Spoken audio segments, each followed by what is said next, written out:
Bismillahirrahmanirrahim. Assalamualaikum warahmatullahi wabarakatuh. Perkenalkan, di sini saya Nadia Sekar Ayu, kembali lagi bersama saya. Mudah-mudahan gak bosen ya. Saya Nadia Sekar Ayu, NIM 19070266083 dari Prodi Gizi Minwali Songo Semarang semester 5. Kemarin kan saya sudah upload video mengenai obesitas secara umum.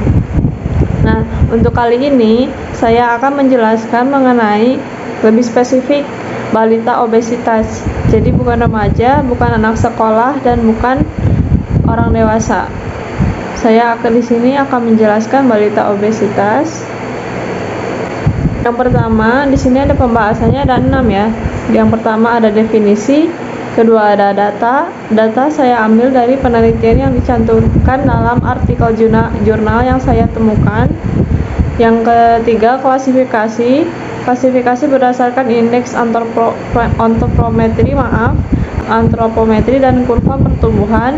Yang keempat, faktor penyebab, faktor yang menyebabkan balita mengalami obesitas.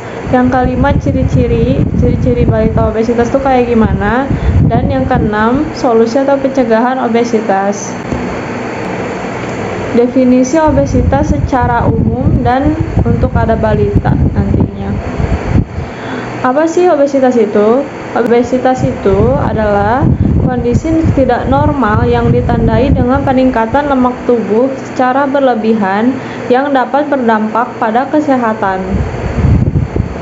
Obesitas secara umum disebabkan oleh dua faktor. Yang pertama ada faktor genetik dan ada faktor non-genetik. Yang faktor genetik itu biasanya riwayat orang tua yang obesitas. Yang faktor non-genetik itu banyak ya, misalnya kurang aktivitas fisik, pola makan yang tidak sehat, pola tidur yang buruk. Pengetahuan tentang obesitas, pola tidur yang buruk ternyata mempengaruhi loh buat meningkatkan berat badan. Kenapa? Karena selama tidur itu ada pertumbuhan suatu organ tertentu yang harus dilakukan selama tidur, misalnya kayak kulit, jantung, otak, pembuluh darah. Dan kalau misalnya itu pertumbuhannya nggak optimal ya mempengaruhi kenaikan berat badan gitu. Jantung, pembuluh darah, otak itu tuh ada mengalami pertumbuhan sebenarnya selama tidur. Dan kalau misalnya kurang maksimal atau kurang optimal, nanti malah mempengaruhi kinerja organ-organ jantung, otak, pembuluh darah yang akhirnya menyebabkan kenaikan berat badan. Lalu pengetahuan tentang obesitas ini sangat penting, jadi makanya saya edukasi mengenai obesitas, dan tapi ini secara umum dulu.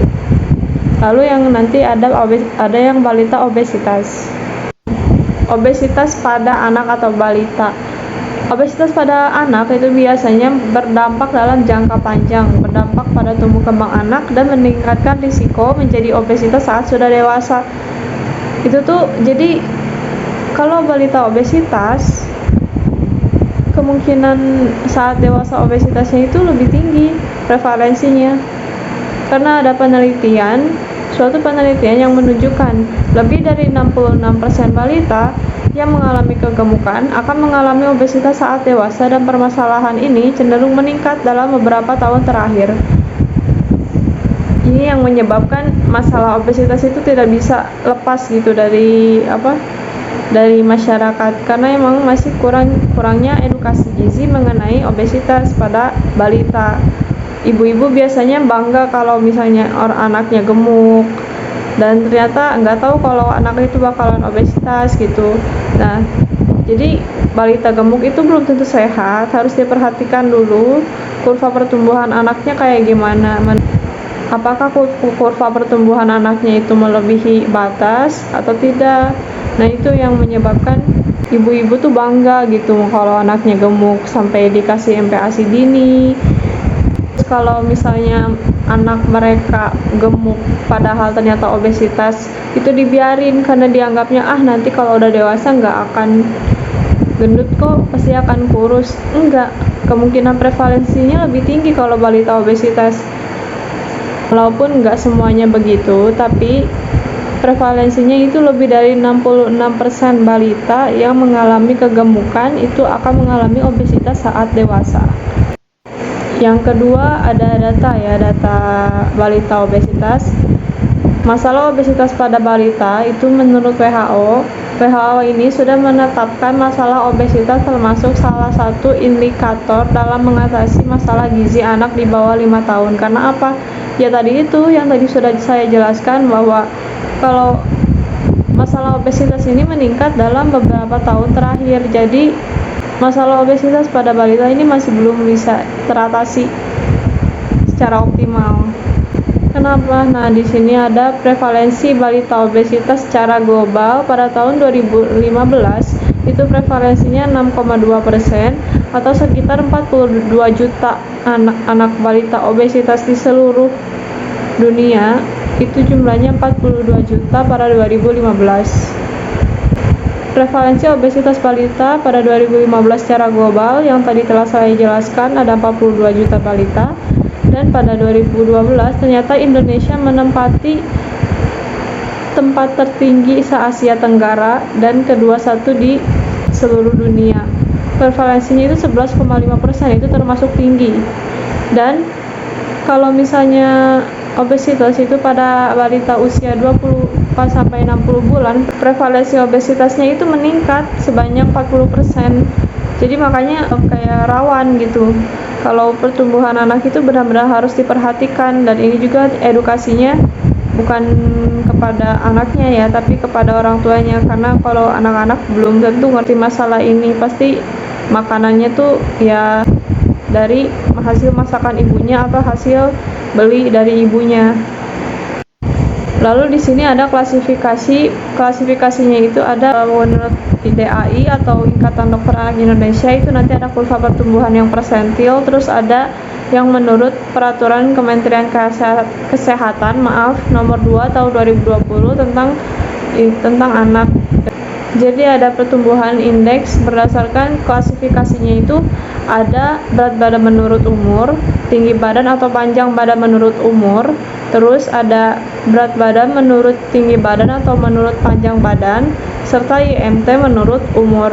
Nah, yang akan saya bahas cuman berat badan menurut umur, berat badan menurut tinggi badan atau panjang badan, dan IMT menurut umur. Kenapa? Karena yang di sini dibahas cuma berat badan, karena yang berpengaruh terhadap obesitas gitu. Kalau tinggi badan kan ya itu tergantung nggak sih, jadi bukan jadi patokan obesitas gitu. Yang menjadi patokannya adalah berat badan.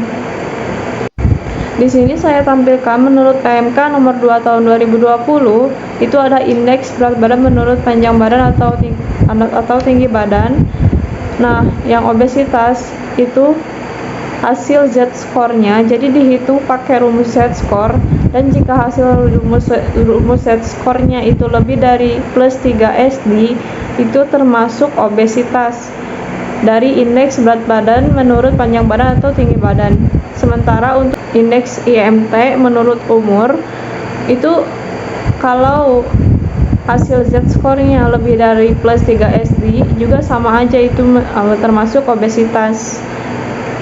Adapun indeks berat badan menurut umur itu kalau dihitung Z-score-nya hasilnya lebih dari plus 1 SD, balita tersebut beresiko lebih itu berat badannya berlebih. Nah, di sini ada ya klasifikasi tabel IMT menurut umur. Jadi klasifikasi ini menurut indeks IMT menurut umur. IMT udah saya jelaskan ya. IMT itu indeks massa tubuh yang diukur dengan rumus berat badan dalam kilogram per tinggi badan dalam meter dikuadratkan. Nah, itu hasilnya adalah IMT.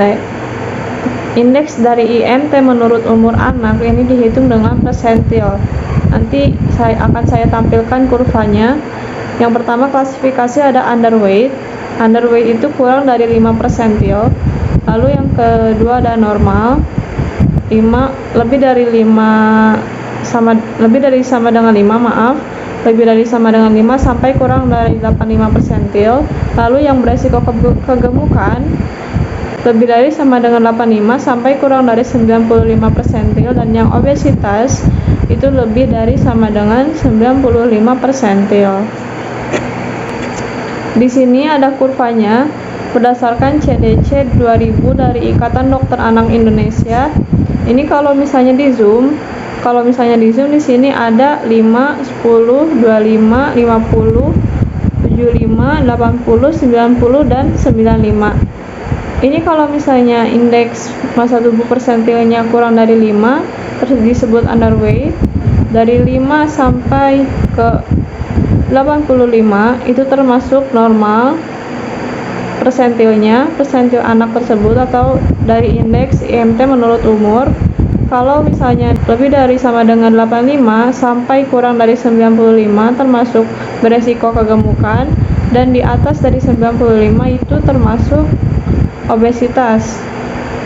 Ini kurvanya kurva untuk anak laki-laki ya, dan ini data yang vertikal itu data IMT dan data yang horizontal itu data umur. Jadi makanya IMT menurut umur.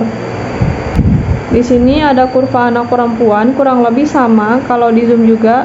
Di sini patokannya 5, 10, 25, 50, 75, 85, 90 dan 95. Sama tadi klasifikasiannya menurut IMT menurut umur. Itu kalau kurang dari 5 ya underweight, kalau lebih dari sama dengan 5 sampai kurang dari 85 itu normal. Kalau misalnya dari 85 sampai kurang dari 95 itu beresiko kegemukan, dan yang lebih dari 95 itu sudah obesitas. Ini menurut Ikatan Dokter Anak Indonesia ya. Lalu di sini ada faktor penyebab. Faktor penyebab balita obesitas tuh apa aja sih? Nah, faktor-faktornya itu yang pertama MPASI dini. MPASI dini ini maksudnya orang tua yang sengaja melakukan MPASI dini supaya anaknya gemuk. Nah, itu sebenarnya tidak dianjurkan ya, karena anak sendiri sistem pencernaannya belum siap untuk mencerna makanan yang kurang dari 6 bulan itu. MPASI dini itu maksudnya MPASI yang dilakukan sebelum umur 6 bulan, sedangkan pencernaan anak itu sebelum 6 bulan itu belum siap untuk mencerna makanan. Makanya harus ASI eksklusif selama minimal 6 bulan. Yang kedua, makanan cepat saji atau fast food, misalnya kayak kentang goreng, ayam goreng, nasi goreng. Karena apa? Karena mengandung tinggi kalori, tinggi karbohidrat, tinggi lemak, tapi seratnya kurang. Biasanya seratnya yang kurang. Karena biasanya sayur pada nasi goreng itu sayurnya sedikit, kayak cuma jadi acar gitu, dan sayurannya sedikit tapi nasinya banyak. Nah, seperti itu makanan cepat saji. Lalu minuman soft drink, minuman kemasan yang itu seharusnya dikurangi untuk anak-anak yang obesitas. Lalu susu formula yang saya maksud di sini adalah bagi ibu-ibu yang sebenarnya mampu ASI eksklusif 6 bulan tapi dia nggak memilih buat ASI eksklusif, malah lebih milih susu formula karena misalnya males gitu memberi ASI. Itu tidak dianjurkan ya. Susu formula itu kandungan kalorinya 20% lebih tinggi daripada ASI, jadi makanya dapat menyebabkan prevalensi berat badan naiknya itu lebih tinggi. Lalu yang selanjutnya tidak ASI eksklusif seperti yang sudah saya jelaskan tadi, dan kurangnya aktivitas fisik tapi asupan makannya berlebih. Faktor lainnya itu ada faktor genetik, faktor biologis, misalnya contohnya hormon kayak gitu, lalu faktor psikologis, faktor sosiokultural, dan faktor lingkungan.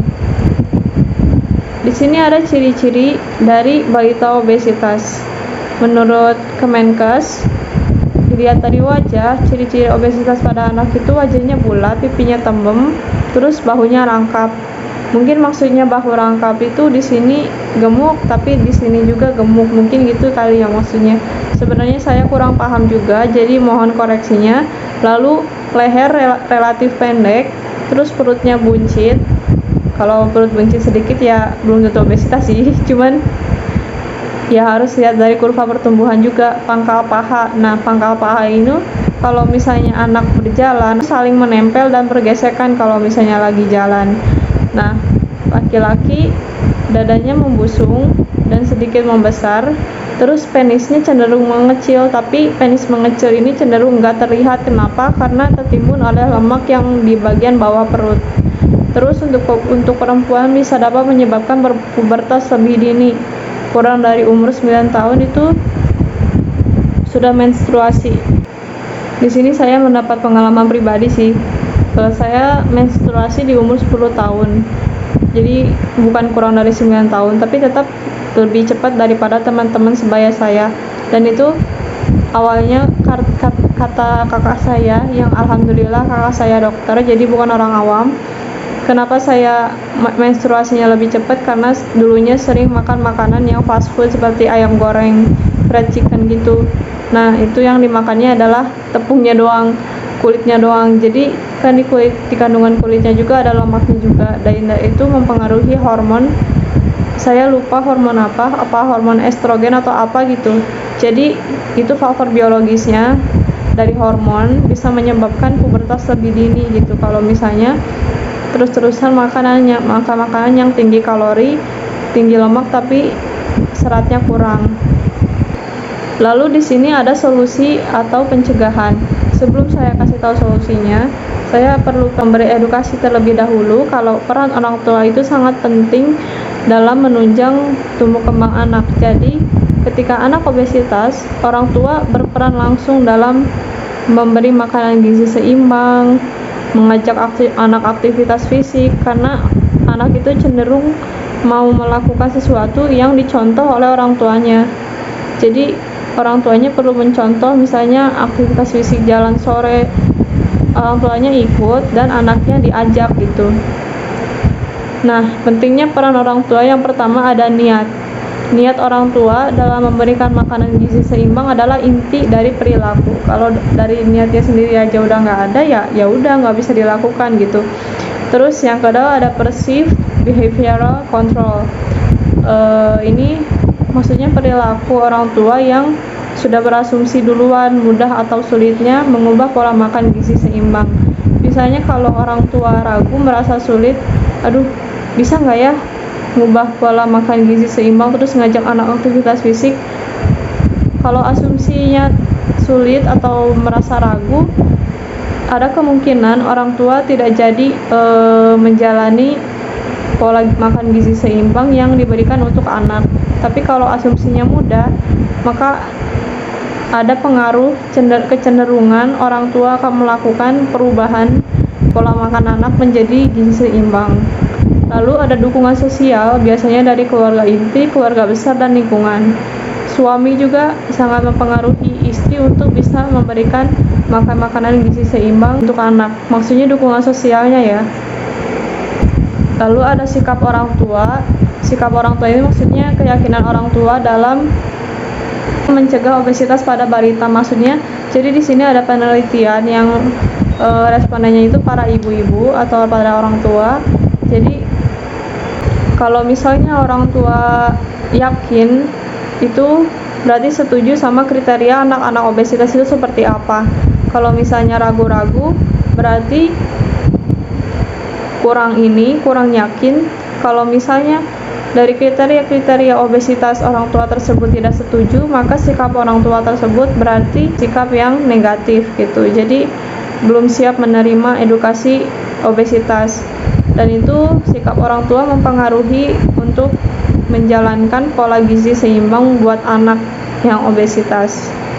Lalu di sini saya kasih solusi pencegahannya bagi ibu-ibu, terutama yang pertama ada ASI eksklusif minimal 6 bulan.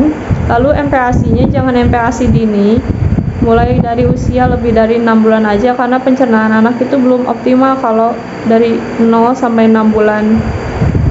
Lalu mengajak anak aktivitas fisik, karena kalau ibu yang mencontohkan atau orang tua yang mencontohkan duluan, biasanya anak akan lebih mengikuti yang dicontohkan oleh orang tuanya. Lalu yang keempat, membiasakan sarapan dengan gizi seimbang. Jadi harus membiasakan anak untuk sarapan, jangan tidak dibiasakan, karena itu bisa menimbulkan makan yang berlebih di saat siang hari atau sore hari yang menyebabkan berat badannya naik. Mohon koreksinya jika salah. Lalu memperkenalkan sayur dan buah pada anak. Jadi ini penting karena biasanya anak-anak ada yang gak suka buah. Saudara saya ada yang tidak suka buah, gak tahu penyebabnya apa, tapi sama sekali tidak suka buah. Jadi emang ini penting banget buat memperkenalkan sayur dan buah pada anak tuh penting, karena anak itu gak tahu makanan yang baik dan benar tuh yang gimana. Makanya orang tua ini berperan penting dalam memberi makan makanan gizi seimbang, termasuk ada sayur dan buahnya. Lalu selanjutnya porsi makanan sesuai kebutuhan anak. Dan yang terakhir, kurangi makanan junk food dan fast food. Junk food seperti burger, fast food itu seperti nasi goreng, kentang goreng, ayam goreng kayak gitu. Sebelum ada penutupan, di sini ada quotes dari Jonathan Safran Foer. Food is not rational, food is culture, habit, craving, and identity. Maksudnya itu, makanan itu nggak rasional. Makanan adalah budaya, kebiasaan, keinginan, dan identitas. Di sini saya Nadia Sekarayu, mohon pamit. Semoga bermanfaat. Mohon maaf bila ada kekurangan. Wassalamualaikum warahmatullahi wabarakatuh.